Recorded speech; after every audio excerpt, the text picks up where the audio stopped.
Hello everyone, and welcome to Deckbuilding Derezzed. I'm your host, Code Marvelous, and today I'm joined by a repeat guest, Brian, otherwise known as 0ur from the Midwestern Meta. Why don't you go ahead and say hi? Hi everybody, thanks for having me again, Dan. Always a pleasure to have you on. You and I are original Netrunner DB bros from way back. Indeed. Farming those imaginary points. It's honest work. It's hard work. Farming that karma. But yeah, so I wanted to have you on the show because I'm really interested in this deck that you published this week. Why don't you tell me a little bit about the event and how you went with kind of an uncommon choice for this meta, Leela Patel, and ended up taking first. So I've always been a fan of Drug Dealer Faust, and so knowing that I was going to an ANRPC event, and particularly that Spags was going to be there, I kind of looked through some of the decks he played, and he kind of made Pitchfork off of my Fairy Rush Haley deck, so I thought I'd kind of look at one of his decks and kind of play with it, and I was actually undecided on going at all until like the Sunday before. So I decided to get some Jinteki games in. I tried a Max deck, some Criminal Temujin decks. Just decided, everybody's going to be ready for that. So I went back to Spags' the Leela deck, which is just basically DDoS and DLR. And I thought, people are kind of maybe out of practice against Leela because she's not really been in the meta. And DLR is something that if people are unprepared for it, they can, not really handle it very well. And I think a lot of people were going to be tech towards Temujin. So looking at the way that those two things work together, you have like the Leela slowing them down in the beginning of the game, which buys you time to set up the long game package of DLR. So you kind of force the corp into these weird positions and so on. And so I practiced it and ended up doing really well. And so I went on Friday where I had to win to qualify to play on, Saturday was the day I had to qualify. I placed fourth and I got passed down the third slot to qualify. And then I played on Sunday and ended up taking down the whole thing. That's so awesome. Yeah, I mean, and as you and I were discussing, and we'll get into during the deck list, there's just a tremendous amount of nuance in this deck as to, these are old themes that you're kind of breathing life into that are deceptively good or just unexpectedly good based on what's going on in the current meta, so we'll get into it. Mm-hmm. So for anybody at home who maybe isn't super familiar with Leela or maybe is newer to the game, Leela Patel is a 45-15 criminal that whenever you steal an agenda or an agenda is scored, you get to add on one unrezzed card to HQ. So basically, as the corpse scores or you score, it opens vulnerabilities in the corpse game plan or sets them back as far as tempo if you're like sending advanced cards back into their deck, etc., etc. Yep, you get a lot of play where if there's an advanced card in the remote, sometimes you can make other plays to stop the score, and it's kind of unique to her that you can counter a score without directly attacking it. Right, you can counter a score with a score and also waste their tempo while they're doing it, and not paying to get through the remote ice. Yep. Yeah, it's pretty interesting. Yeah, there's a lot of interesting plays. I would say in the criminal faction, she is definitely, she's the skill ID, where if you can execute those good plays, you get a lot out of her. If you're not maybe as trained with her, she tends to turn on people who don't know how to pilot her well. Yeah, I think a lot of Leela's downtime is setting up not only a threat in one direction, besides attacking the remote, but also setting up maybe like a multi-R&D access where people will play medium and they'll have like 3 or 4 counters on it. When the corp goes to score, they get a 5-card medium dig and bounce it. So a lot of Leela's downtime is basically set up another attack as well. Right. So let's talk about it. Where do you want to start as far as this deck? Do you want to events, resources? Where do you want to begin? We can start with the Icebreaker sweep because it kind of sets the tone for the rest of the deck. Okay, so we've got one breach. In fact, we're running kind of a lighter package in general. Right. I guess we should probably start, with Faust, which is really the core of your breaker suite. Yeah, so Faust does multiple things in this deck. Because you have Levy, you have a lot of opportunities to to reuse cards, but honestly, I only use Levy a couple of times. The effect that Faust has is that besides Leela's ability slowing the corp's setup time down, where they have to double ice each central, double ice the remote, otherwise you'll punish them, it makes the remote vulnerable to like a single ice rush. Like if they try to rush one card, Faust is generally going to get through that one ice that they have. So that, they have to really layer some ice, and all you have to do is install it, and it will slow the corp down enough to allow you to set up in other ways. Right, and it also helps you land Siphon again to impact tempo. Right. Yeah. With it on the table, you can constantly threaten the ability to Siphon and run the remote. It's great. Yep. Great. It's a good card. I hear it's on the MWL because it's a super good card. Yep. Didn't stop me from putting 2 in though. Yeah. I mean, well, this deck, I mean, a lot of this is not very expensive from an influence standpoint, but we'll talk more about that. Mm-hmm. So we're backed up. Our only fractor is a central only fractor in the form of Breach. Yep. And it does its job of reducing wraparound. And if you ever get in the situation where you do have piles of money, you can break barriers with it and threaten centrals for like a Legwork or even just the top deck on R&D, and not have to discard the cards to Faust, which is nice. And it's fairly okay against most barriers. And yeah, I mean, you're never really going to get stopped on a remote by a barrier with Faust. It's aggressively average. Yes. It's a must. In fact, on one of the games I played against Seoul, they had 3 wraparounds on the central server, and until I had Breach, it wasn't happening. Luckily, I'd already had the DLR installed, but I did special order for it, installed it, and then the game was back on. Right. Backing up the Faust as well, we have a Mongoose, which is a really good criminal breaker, but again, it's ineffective against a double stack. Yeah, and with Leela's ability bouncing and how not aggressive you are most of the time, you're not going to see double stacked sentries or ones that you care about. It's largely just swordsman protection, but it's also fairly good if you can get cash against like a tour guide with lots of assets, or to protect your hand against a Komainu. Those are basically the 2 ice that it's in the deck for. Right. And then we also have Passport, which is actually a really good decoder. It just only affects centrals. Yeah, and it's largely so that you don't have to triple click through Turings, which there's less of these days. I think of the 3 subtype breakers that I have, Passport did not see play this weekend, but there were no Turings either, so no big deal. Right. All right, so that's the Icebreaker suite. It's pretty straightforward, I'd say. Mm-hmm. Where do you want to go next? We can go to the events. Okay, so we've got 3 Account Siphon. I hear it's a really good card. Right. Like a really solid core set card. I wanted to touch on how this is actually surprisingly not even that great of a card in the deck until it is. Like Anarch has the way that... Hang on. Do you follow baseball? No, I don't. Do you know who Yogi Berra is? Yeah. Okay, because that's what you just pulled. It's not good until it's good. Right. Yeah. Go ahead.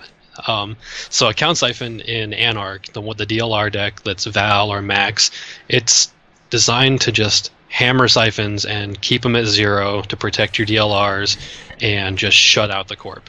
In this deck, it's an opportunity strike or a distraction. You have to be able to threaten HQ with severe punishment if they do try to score, or if they do score, you can bounce the ice and then get in through maybe 1 or 2 ice with Faust and a support breaker, and land the siphon and then keep them poor that way, and then you can repeatedly pound them. But the idea isn't to always have the corp be poor like it is with the Anarch version. Right. But the threat needs to be there, and also, because of a couple cards we're also running, big spikes of money is sometimes nice for this deck. Mm-hmm. Yep.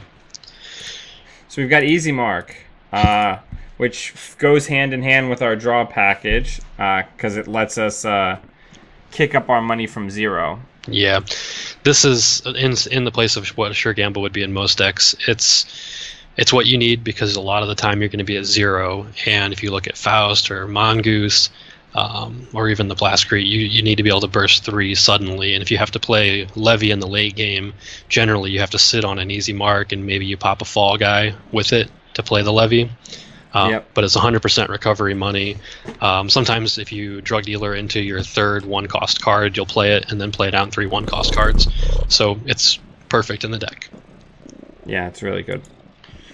We've got 3 Fisk Investment Seminar, the much maligned, much discussed draw card for Criminal. Yeah, this receives a lot of negative feedback from a lot of players, particularly ones that were around during the NEH days where like drawing cards is what the corp wanted to do. And so with another card that we have in the deck, the Rumor Mill, this card is just brilliant because you get break power with Faust. When the corp goes to score, you flood their hand with cards from R&D. You basically, along that line, you jam agendas into HQ, which they don't have anything to deal with it. Like if Jackson were to rotate today and this were to happen, it would be a nightmare. So it's sort of the same thing. Your hand gets full of agendas and you're either discarding the agendas or you're discarding ice and stuff that you want to play. And you can also use it to suddenly end the game if the corp has to draw off the Fisk, which I used as a kill shot once or twice. Yeah, that's pretty funny too. Yeah, no, but I'm so glad you mentioned Rumor Mill makes this card a lot better, because what made Fisk not great before was the fact that, oh, you made me draw a bunch of cards, so I'm going to keep the good stuff and, you know, safely Jackson away everything else, right? Yep. So when people just kind of pitch away all their agendas, you can just really punish them by being like, click 1, install Rumor Mill, click 2, run archives, and then watch their faces melt. Yep. Like, yeah, crazy. The other card that interacts with that I didn't touch on is the Gang Sign, which if they're going to score, you can pull agendas that they didn't expect to have into hand, and that goes into the whole overarching strategy of unwinding board state suddenly. Right. And it goes to the play that we discussed that, you know, we'll go over when we get to that card that I discussed from my own testing of this deck. Mm-hmm. So we've got 2 inside jobs. Keeps ice res some of the time. Helps you get into stuff. It's really good. I like it. Yes. I want to know, you know, are you just looking for any opportunity to use this that's worthwhile? I found that I was using it as a closer a lot of times to get into archives, as to check at the end of the game. That is usually what the second one is used for. The first one can be used to install the DLR if they've got you locked out of the centrals. A lot of the time, though, with the Fisk Rumor Mill combo, you'll have agendas in HQ, and they'll go to score. You don't really have a way into anywhere, and you don't necessarily want to check archives or DLRs not been online. You can actually take the one-off plug out of HQ, and it's highly likely that there's at least 2 in HQ. So you have a good chance of bouncing the agenda, and that buys you an extra turn or 2 to get set up. I did use it to good effect in the final game, which you can watch on the ANRPC stream VOD. I popped a Fall Guy and inside job to remote when the corp went to score. And it wouldn't have mattered for me because it put me on 6, but it was going to be either an Issei or Future Perfect for them, and I'd already seen a Future Perfect in HQ, so it could have been game for me. But well, for me, but not for the corp. But I inside jobbed, and I had pitched my Mongoose on the first turn because I played the guy 3 times and didn't see Swordsman. So the inside job passed the Swordsman, which because he wanted me to hit the next ice, which was the DNA tracker. Luckily, I had enough cards afterwards to pitch 2 and get through the Lotus Field, which was on the other side, to steal the agenda, which kept me in the game. Essentially, that locked it up for me, in my opinion. That's awesome. So we've got a Legwork. Yeah, that's.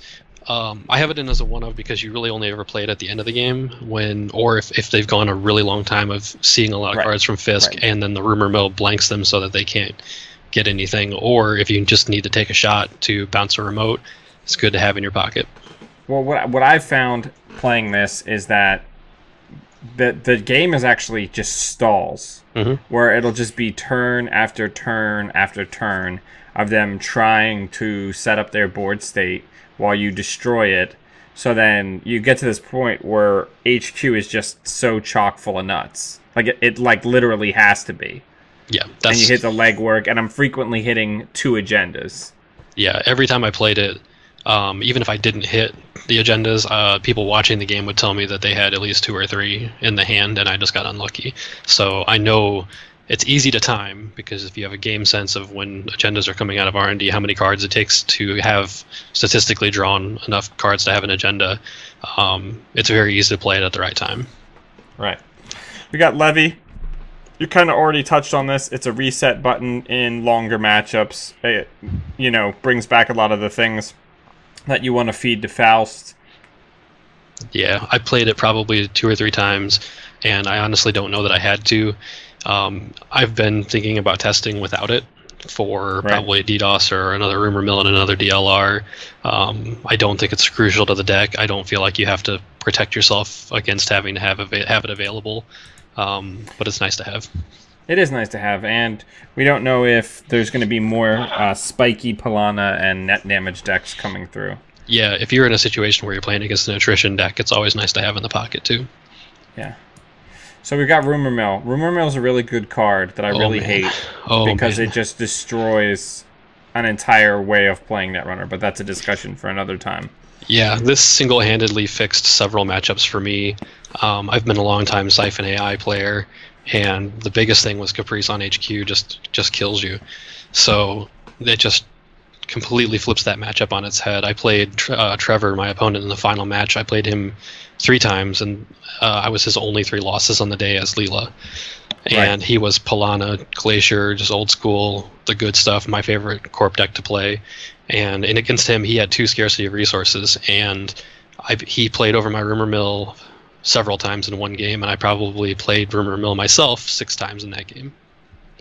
Yeah, no, it's really good. It's insane. So we only have 1 copy of Special Order. Yeah, and that's just to get your specific breaker if you're being locked out by a swordsman or a wraparound. But also, it's the 3rd copy of Faust, which is super important.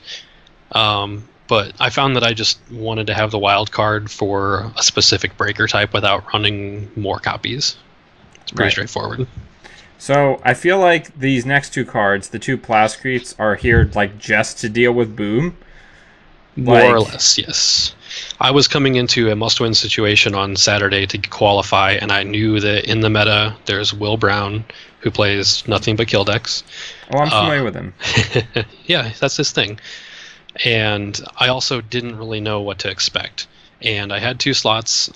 Since playing, I probably put Plascrete down once, so maybe 1 would work, and I think the 3rd inside job or an emergency shutdown is better.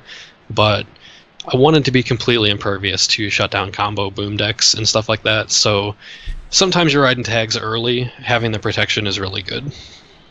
Yeah. You'll find that this deck is basically impossible to power shutdown combo for boom. Yep. Well, I mean, because they got to get rid of Paparazzi first. Because you are immune to meat damage. Right, and if you have 2 drug dealers and you haven't pitched a bunch of cards to Faust, you may very well have 7 cards in your hand. So between those cards, there's just no way. Yeah. So going into resources, we have Bank Jobs. Bank Jobs are a really good card that gives you money for... I think, correct me if I'm wrong, I'm going to try to tease out what I think's going on here. I mean, obviously Bank Job's good, but in this case, I think it's a little better than security testing because it's a bigger boost, and it's more easily recover from 0 money. Yes, you only play it when you're going to get the money, and the money is going away to the drug dealers anyway, so you have control of when you're getting it, and the corp's not going to trash it. It's important in decks that run horizontal a lot that have things for you to trash. It's a huge flux of money where you can take it, trash something, and still use the money to install a Faust or whatever you need. It punishes naked remotes. In fact, you can even use it to run a remote with nothing in it. If they've put an ice there and tried to rush something out, maybe they succeeded, you can get them to spend money on a remote to try to deny you the bank job, which usually you don't care about. Right. Yeah, makes sense. And then before we move on, the Temujin is something that I got asked a lot, why bank job over Temujin? And again, getting to 4 is almost impossible with this deck sometimes. And while Leela is good at opening up a server to run a bunch of times, having money on hand is really not super important. So running R&D 50 times or whatever to get all your Temujin, seeing the same card is like of no value to this deck. So you'd have to run Career Fair to get it to $1, and then you have Career Fairs in your deck for 1 card. So it's definitely bank job, not Temujin. Well, and the other thing is there's something to be said about running contrary to the meta, right? Yeah. Everyone's playing taxing easy to res ice for taxing you out on Temujin runs. If you've only got to get in the 1 time and get through some taxing ice, a lot of times I was just letting, if I had to go through like 1 piece of remote ice, I would just let it fire. Yeah, depending on what it is, just take it. Depending on what it is, because I'm like, whatever. Because the deck, our deck board state is not built on other things, the same things as other decks. Right. So, I don't know. I think Bank Job is the right choice here. It's also just an incredible card. in certain matchups. Like if you play in any kind of lateral meta, bank job's just incredible. Yeah, and I never felt bad against Polana, who had no remotes. They didn't do the agroplex. I was just throwing them away. They're just Faust food. Like the good thing about Faust is even your tech cards are just, breaker fuel. Oh, look at that! I didn't need that card. Yeah, exactly. Yeah. So we got 2 data leak reversals. It's a pretty good card. Yeah, it's one of the cornerstones of the deck. You got 2 so that you can get 1. Some matchups I was pitching them. Some matchups I pitched them on purpose. If I ever do a post-mortem, I can explain that. Sometimes you want to get 2 down. Sometimes 1 is enough. It's just your archives threat. Mill some cards. Get 1 in the trash statistically. Leave it there. Have your rumor mill out so they can't save it. If they try to go for a remote score, force them to spend money on ice on archives, or just get in and bounce to whatever they're trying to score. Right. I won on mill probably only 2 or 3 times. The deck definitely does try to score out, I think, if you're doing it almost right, basically. And then so the idea is I won out of archives with agendas more often than milling them out. I mean, but again, this feeds into, obviously, not to the same degree that data leak can, but it's the same idea as noise. Right? If you start a fire in archives, you don't need to burn down the building. You just need to disrupt enough, you know what I'm saying, to win the game. Right. Yeah. If they have to acknowledge yet another server, and that includes getting ice bounced off of it, then they have to devote the clicks to putting it back. And if you have inside job, they have to devote 2 clicks and a credit.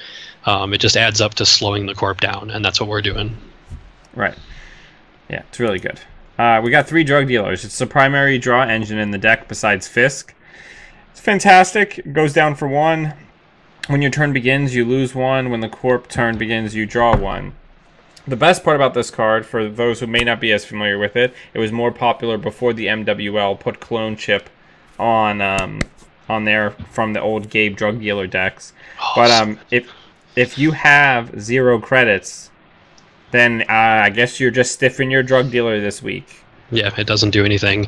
It doesn't do anything. I turned off almost every DNA tracker I saw because I'll pay 3 credits to get through your 8 cost ice, and then, I'll take 3 damage to get through your 8 cost ice and lose no money. All of a sudden, it looks a lot less painful when it's just 3 net damage. Right. Absolutely. And that was my findings as well. Yeah. I'd just be like, well, I got $0, so I'll just run through that, and I've got 7 cards that are all Faust food, so I don't care about your net damage. Yeah, I would say, and this might be a little bit out on a limb, but drug dealer could be the most important card to get down in the game because it helps you develop passively, and this is a combo deck, so seeing more cards is the most important. So if you're ever playing it and you draw them, essentially you're going to put them down right away. This is the highest priority install in my book. In one Are game, you always putting down 2? Usually, or you want all 3? The time that I put down 3, I was up against the Soul deck that had scarcity of resources, and I wanted to find my rumor mill, which is already good because I had been fisking a lot, and they had Jackson presumably on the table. So I wanted to be able to find my current really quickly, but it also draws you into the DLR, the Fall Guy, all of your combo pieces that you want. So it's never bad, and if you're poor, you're poor. The deck is designed to work poor. Right. Yep, that's fair. So we got Fall Guys. Fall Guys usually go hand in hand in these types of deck because of a key combo with Wireless Net Pavilion. So you can prevent... So basically, while this is down, people listening and watching at home, any resource that they try to trash, they're going to end up trashing this instead. Yeah. And if you've got Wireless Net Pavilion down, they have to pay 4 to trash something, and if you've got 1 Fall Guy down, they have to spend 8 and 2 clicks to get rid of the thing that they actually want to get rid of. Yep. And that keeps the DLR alive longer. It even just disincentivizes people from trashing at all. It's a small measure of protection against sync. And then one of the most underrated uses of it is a source of $2 in a pinch. If you know you're going to be hitting a future perfect, you can pop it and then get 2 credits on the spot. I've used it for same old thinging an inside job. It saves you the clicking for 2 credits to do that. It gives you you know, the 2 credits can be huge sometimes. It stifles your DLR, and if you're taking it, you're probably looking at levying because you get the combo back online that way. But more often, or maybe half the games I played, I used it for the 2 credits. One of them. That makes sense. So we've got Gang Sign. This is the secret tech and one of the more surprising cards in the deck. I actually cut this at one point and then put it right back in when I realized what I was doing. This combos with Fisk when the corp scores, or well, they know that it's going to give you an HQ access, and then between their score and your score, you're going to unwind the board state so much that they're going to have a hard time recovering, or you're going to punish them far too much. So they'll slow down. Again, it's another piece to slow the corp down. This thing got me a point in every game, I think. In fact, in the last game I played, it scored me 6 of my 8 points that I got. Yeah, it's crazy. Yeah, it's crazy. And one to install. How impactful. Yeah, and one to install. So it's something you can, you know, if you start your turn with 0 credits, you can like do whatever you're going to do, and then the last 2 clicks, click for a credit, put it down. Yep. It's just super solid. And it's worth noting that when you have all 3 installed, there are 3 unique accesses. Yep. So if you see an agenda, you pull it out, and then you go again with what's left. Unfortunately, the corp does you have to bounce something of the corpse in the meantime, so that's more diluted, which is kind of an anti-synergy with Leela, but we'll take it for what it does. Yeah, we can't have everything. Right. So we got 2 Paparazzi, which is a really good card in the current meta that we're going into, because it gives you the tagged effect, but without any number of tags, so it doesn't interact with sync at all. And it just says, while this is installed, prevent all meat damage. So if you are up against some sort of meat damage deck, they have to get through however many fall guys you have to just be able to threaten the meat damage. Yeah, and largely, if you already have the Plaskery down, you honestly don't even care most of the time.